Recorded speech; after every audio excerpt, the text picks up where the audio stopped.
Penniston took photos with his military-issue camera. The craft was triangular in shape. It measured probably 9 feet wide by about 8 feet high. I couldn't tell the front or back to it. I mean, there was no engines on one side or no cockpit or nothing like that. It was all completely smooth, the outside of the craft. He then circled the object, writing descriptions in a notepad. These are the notes he wrote that night. Surface is unknown. Identity unknown. No apparent landing gear present. No sound, but appears to be operating somehow. Penniston's handwriting deteriorated as he got closer to the craft. I was really having problems with the type of craft.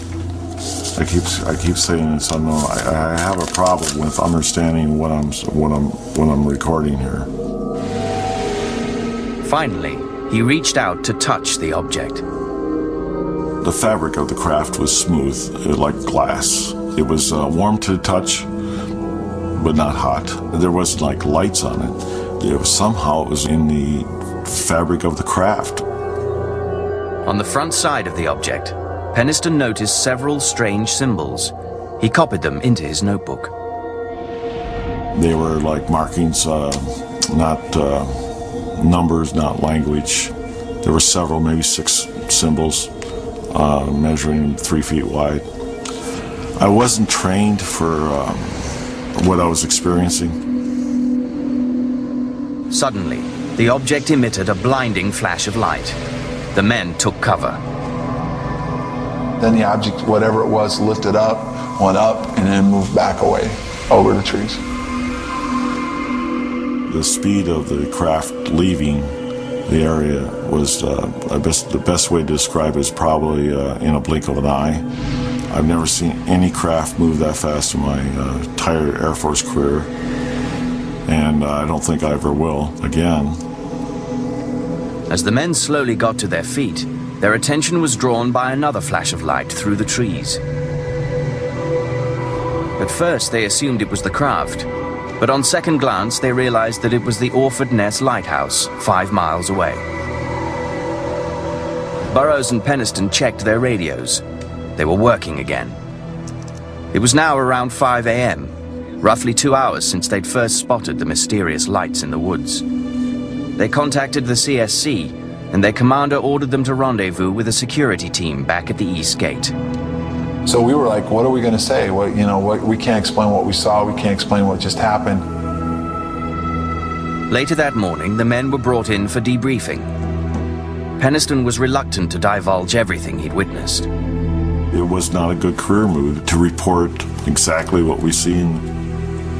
I went into the shift commander's office with Burroughs, and we gave a sanitized briefing of what happened that night. After the debriefing, Penniston said the shift commander had given him a thinly veiled warning. Gentlemen, he says, Project Blue Book ended in 1969, and sometimes things are best left alone. Project Blue Book was the code name for the U.S. Air Force's controversial UFO investigation unit.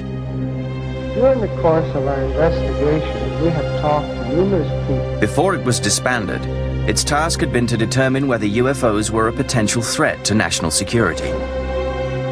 Despite his commander's warning, Sergeant Penniston couldn't put the strange encounter out of his mind. I got back to my house and I couldn't go to sleep. I'd probably sat around the house for maybe 2 or 3 hours. And finally I said, well, I got to go back out there. He returned to the site with some plaster of Paris to make casts of any indentations left by the craft. I wasn't going to leave there until I had answers. I wanted something tangible. He spotted 3 round impressions in a symmetrical pattern on the ground. They were a few inches deep and roughly 10 feet apart. They measured exactly the same distance apart, each of the pods, approximately 2 to 3 inches thick. These are the casts made by Penniston the morning after his sighting. He believes they show the marks left by the craft when it landed on the forest floor. He decided not to show them to his superiors. Along with his notes and roll of film, the sergeant now had the 3 plaster molds to back up his story.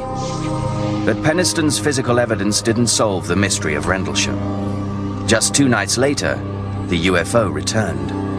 And this time, the deputy base commander made a chilling record of his own encounter. Now we're observing what appears to be a beam coming down to the ground.